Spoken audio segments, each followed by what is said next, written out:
un petit rappel sur les styles et avant d'attaquer les tableaux, tout ce qu'on a vu. Vous regardez, j'ai deux paragraphes. Suivez s'il vous plaît. J'ai deux paragraphes. Le premier paragraphe a un style. Quand on dit style, regardez. Il a ce qu'on appelle le bordure en haut, bordure en bas et les couleurs bleues. Vous voyez ça? Et mon deuxième paragraphe a un deuxième style. D'accord, regardez. Si je clique à l'intérieur de ce paragraphe, d'accord, je vais voir la police, c'est calibri en haut. Dans ce style, j'ai un police calibri taille 11. D'accord. Quand je vais sur le deuxième style, je clique, j'ai toujours calibri, mais par contre, il est en majuscule. D'accord. Contrairement au deuxième style. Et celui-ci, quand je clique à l'intérieur, regardez quelque chose. Quand je clique à l'intérieur, je vais voir quel style je l'ai appliqué. C'est un style qu'on appelle titre du livre.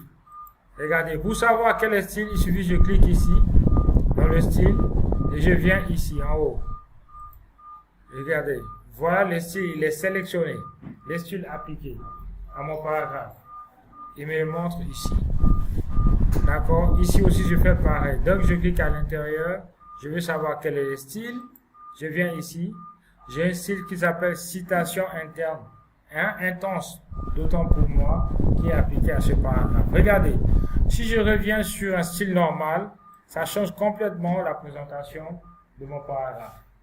Et si je retourne là-bas, ok, et je choisis le même style ou bien autre, ça change complètement la présentation de mon paragraphe. Alors, le style, comme je l'ai dit tantôt, c'est une genre de mise en forme de présentation. Alors, l'intérêt des styles, comme je l'ai dit, supposons que vous devez écrire un livre. Vous avez des titres 1, titre 2, etc. On peut faire souvent, c'est pourquoi vous voyez ici, dans la catégorie des styles, vous allez voir, il y a des titres 1, titre 2, titre 3, etc. Donc, dès que on remplace ou bien on change la couleur du style, même si vous avez un document sur 100 pages, toutes les 100 pages vont changer automatiquement. Le même style, le même numéro vont changer automatiquement. C'est ce que ça veut dire. D'accord? C'est ça l'intérêt surtout des styles dans ce sens-là. Alors, le style, nous avons ce qu'on appelle des styles prédéfinis. Il y a des styles, nous-mêmes, on peut venir ici créer nos propres styles. Quand nous allons faire des exercices, on peut créer notre propre style, mais aussi, nous pouvons venir modifier un style qui existe déjà. OK? Et jusqu'à ce qu'il prenne la forme que nous voulons. Donc, voilà un petit rappel sur la notion du style. D'accord? Et cette fois-ci, nous allons continuer avec l'insertion du tableau. Alors, je vais me placer tout à fait en dessous du tableau qui est là. Regardez, si je me déplace, vous avez vu, je suis sur la ligne 1. Si je clique sur insérer un tableau, mon tableau va s'insérer juste en dessous du premier tableau. C'est moi qui vous pose la question. Ce que je dis, c'est que vous avez vu ici, je suis sur la ligne 1. Je veux que le prochain tableau que je vais insérer soit sur la ligne 3 ou la ligne 4. Qu'est-ce que je peux faire? Où est-ce que je peux y aller? Espacement de paragraphes. Allons-y, on va voir si ça marche. Alors, je clique dans l'onglet mise en page. Je vais zoomer un peu pour vous. Je viens sur espacement. Je clique, mais rien ne se passe. Il est toujours là. Quelle autre solution? Par défaut, c'était à 8. À 6 ou 8, je ne sais pas. Pour aller à la ligne, je fais quoi? J'appuie sur Entrée. Je passe à la ligne 2. J'appuie sur Entrée encore, je passe à la ligne 3. Mais c'est pas, on peut le passer ainsi, oui, ça marche. Mais encore mieux, je vais effacer, ou bien je fais CTRL Z pour revenir en arrière. Si je déplace le curseur de de ma souris et je double-clique. Ok, vous avez vu, je suis allé, il m'a allé directement, il m'a conduit à la ligne numéro 2. Maintenant, là où le point d'insertion clignote, le petit truc là, c'est là où le tableau va s'insérer. Donc, pour insérer un tableau, nous cliquons d'abord dans l'onglet Insertion et vous regardez le bouton tableau est là, la petite flèche du tableau. On clique ici. Vous avez vu les petites cases? Ah ouais. Tu vois les petites cases? Les petites cases, on peut les interpréter en deux lignes, horizontalement et verticalement. Donc, horizontalement, c'est ce qu'on appelle ligne de tableau, et verticalement, c'est ce qu'on appelle colonne de tableau. Ça veut dire que, regardez, vous avez vu, tableau 2 x 10. Ça veut dire que mon tableau pour le moment comporte 2 lignes et 10 colonnes. C'est comme ça on interprète. Le premier chiffre coïncide ou bien indique le nombre de lignes et le deuxième chiffre indique le nombre de colonnes. Donc si je descends ici, il va m'insérer un tableau de 4 lignes et de 5 colonnes. Si je fais la totalité de mon tableau, je deviens ici, je vais avoir 8 lignes et 10 colonnes. Cependant, souvent, on veut un tableau qui dépasse le nombre de 8 lignes et 10 colonnes. Pour cela, vous cliquez sur le bouton Insérer un tableau. Et vous pouvez ici, à partir de là, choisir le personnaliser, définir le nombre de colonnes et le nombre de lignes que vous voulez. D'accord? Alors moi, je vais revenir en arrière. Je retourne ici, dans le bouton tableau. Ici, regardez, c'est ça qu'on a fait pour pouvoir insérer ce tableau de 4 lignes et de 4 colonnes. D'accord? Insérer, je fais 4 x 4. 4 x 4, ça me donne 4 lignes et 4.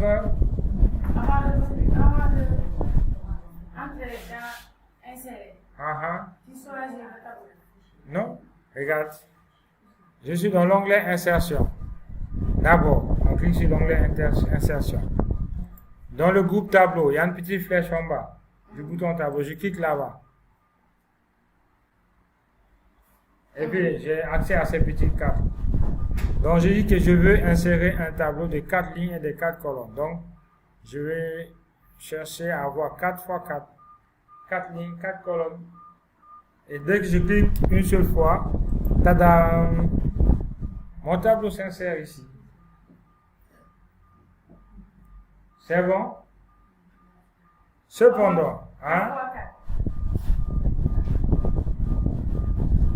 Ça va? C'est venu?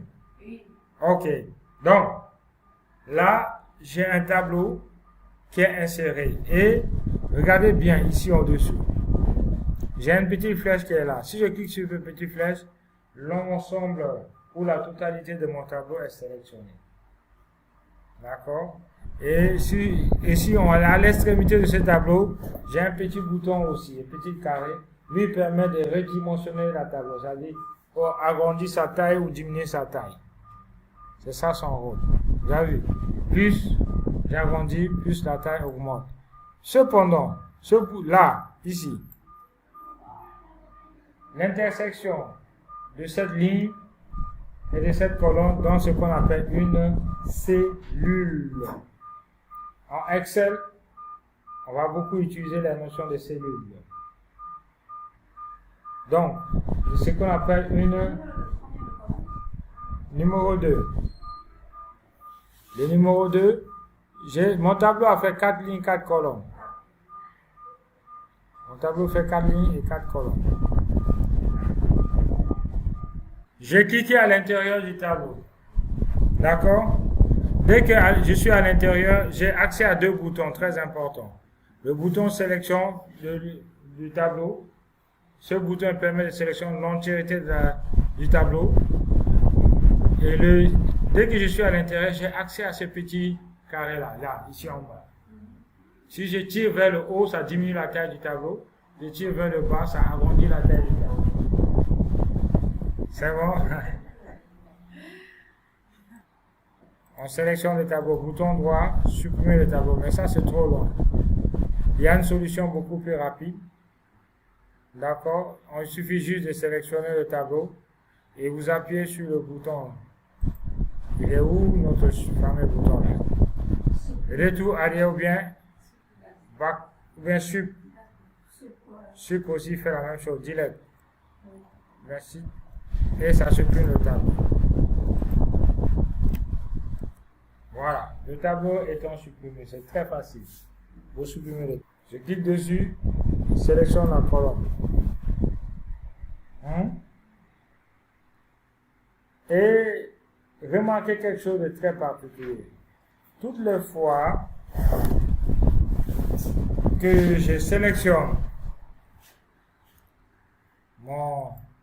ma cellule ici, je vais avoir accès à deux onglets très importants, toujours disponibles. Conception du tableau et mise en page. Et souvent, l'expression elle peut changer, disposition dans d'autres versions et mise en page. Je vais toujours avoir onglet aux deux. Dès que nous sommes à l'intérieur du tableau, vous allez avoir toujours accès à ces deux onglets.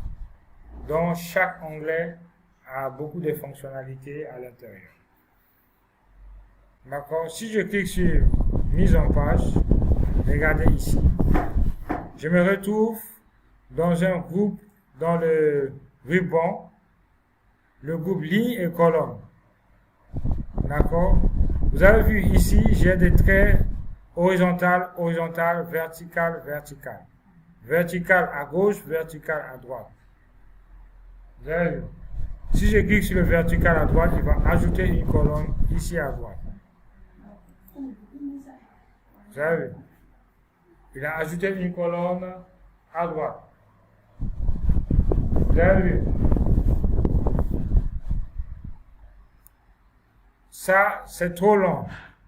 Alors, je vais vous montrer un autre raccourci beaucoup plus rapide. Regardez. Quand je sélectionne ma colonne, je déplace ici. Regardez, sur la ligne, dernière ligne, j'ai un petit plus. Si je clique sur le petit plus là, il m'ajoute aussi une colonne à droite. C'est beaucoup plus facile, n'est-ce pas? C'est la même chose en ce qui concerne les lignes. Si je me positionne, regardez, à la fin de la ligne, ma flèche devient blanche. Si je clique dessus, il sélectionne la ligne. Si je veux ajouter une ligne en dessous, je vais juste cliquer ici, il m'ajoute une ligne automatiquement. C'est bon? Alors, on va recommencer. Ce bouton, nous l'avons ici. Je dis que dès que nous sommes à l'intérieur du tableau, nous aurons toujours accès à ces deux onglets. Dans d'autres versions de Word, vous allez voir disposition et mise en page. D'accord? Si je clique dans mise en page, je vais me retrouver ici, dans le groupe, dans mon ruban, ligne et colonne. J'ai 4 boutons ici. Les deux autres boutons, vous avez vu, il y a un en bleu, j'ai une ligne avec une flèche en haut. C'est-à-dire que là où je me trouve, si je veux ajouter une ligne au-dessus de là où je me trouve, il va m'ajouter une ligne. C'est-à-dire si je clique sur ça, il va m'ajouter une ligne au-dessus du colonne 2, 1, 2, 3, 4. Il a ajouté une ligne au-dessus. Je fais CTRL Z. Si je viens ici, je clique sur l'autre bouton avec la flèche d'en bas, il m'ajoute une ligne au-dessous. CTRL Z pour revenir. Je reviens ici, les deux autres boutons. Insérer à gauche et à droite. Si je veux insérer une colonne à droite, je clique ici. Il m'a inséré une colonne à droite. CTRL Z. C'est là où le point d'insertion se trouve. C'est là où la colonne va venir. Soit là où je me trouve là. Soit il se met à gauche ou bien il se met à droite de là où je suis. Donc si je fais gauche, là il se met là. Par rapport à mon point d'insertion. Ici, ce bouton, tout le monde a ça, mais il se trouve ici, là, ici. d'autres c'est conception disposition ou bien conception mise en page. D'accord? Ça dépend des versions. D'accord? Donc, si vous n'avez pas le petit plus là, vous pouvez aller là-bas pour ajouter une ligne et une colonne. C'est bon? Ok. Now, on va voir. Donc, je sélectionne la cellule, on peut dire la ligne 2 si vous voulez, la ligne 2 de mon tableau. Et je me déplace ici. Dans le groupe fusionné, il y a un autre bouton qui s'appelle fractionner. Je clique sur le bouton fractionner. Regardez, il me propose, il me demande, est-ce que je vais fractionner ma ligne en 2 colonnes? Si je vais les fractionner en 2 colonnes, je dis oui. Mais je vais le garder en une seule ligne. Par contre, moi, je vais le fractionner plutôt à 4 colonnes. Je vais retrouver comment on appelle, mes cellules du départ automatiquement. Donc, j'ai pris toute la ligne, il les a divisées en 4 parties. C'est ce qu'on appelle fractionner une cellule. Il fait le sens contraire. L'autre fusionne, l'autre fractionne. Quand vous allez avoir des travaux, certains travaux avec des tableaux compliqués, vous faites les emplois du temps et toutes ces choses-là. Vous savoir manipuler, surtout pour les gestionnaires des écoles ou bien qui doivent gérer des structures. Vous devrez avoir à faire beaucoup des emplois du temps pour maîtriser vraiment comment utiliser les tableaux. À chaque fois que je suis dans une colonne ou une cellule, d'accord, il y a un bouton très important qui s'appelle taille de la cellule. Ça, c'est la hauteur de la cellule actuelle et ça, c'est sa largeur. Ce bouton-là. Donc, si je clique ici sur la hauteur, vous avez vu, il augmente la hauteur de toute la ligne. Si je clique sur la largeur, cette fois-ci, par contre, il n'affecte pas toute la ligne. Regardez, ça décale. D'accord? Une partie n'est pas prise en compte. Pourquoi? Parce que je n'ai pas sélectionné toute la colonne avant de commencer. CTRL Z, 3 fois. Cette fois-ci, si je sélectionne la colonne et que attention, je dois fusionner aussi ici, hein, pour que tout soit identique d'abord. Pas 2. Voilà. Je fractionne ici aussi en 2. Je fractionne ici en 3. Je pense que c'est peut-être ça qui déstabilise. Ici, c'est à 3. 3. Voilà. Donc, je retrouve ma colonne telle qu'il est. Si je viens ici, voilà, c'était à cause de ça. Parce qu'il y avait des parties qui étaient fusionnées. D'accord? Donc, à partir de là, je peux jouer sur la taille et la hauteur de la cellule. Tout comme je peux les agrandir manuellement. Regardez, si je viens ici, vous avez vu? Vous vous rappelez de notre règle. Il y a des marches et il y a aussi l'espace qui est là. Normalement, si je remarque, ça c'est 1 cm. Ça c'est 2 cm. Ça c'est 3 cm. 4 cm,1. C'est ça qui est là, à partie blanche. Quand je viens ici en haut, regardez, la flèche se positionne sous forme flèche horizontale. Si je clique ici, il diminue la taille. Vous avez vu? Ça a diminué, la taille c'est revenu maintenant 3,14. Si je tire, j'augmente la taille, etc.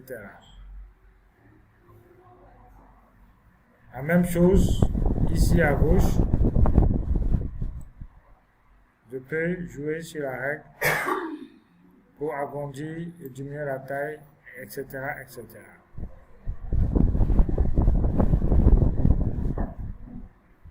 Et ici, vous avez le bouton alignement. D'accord?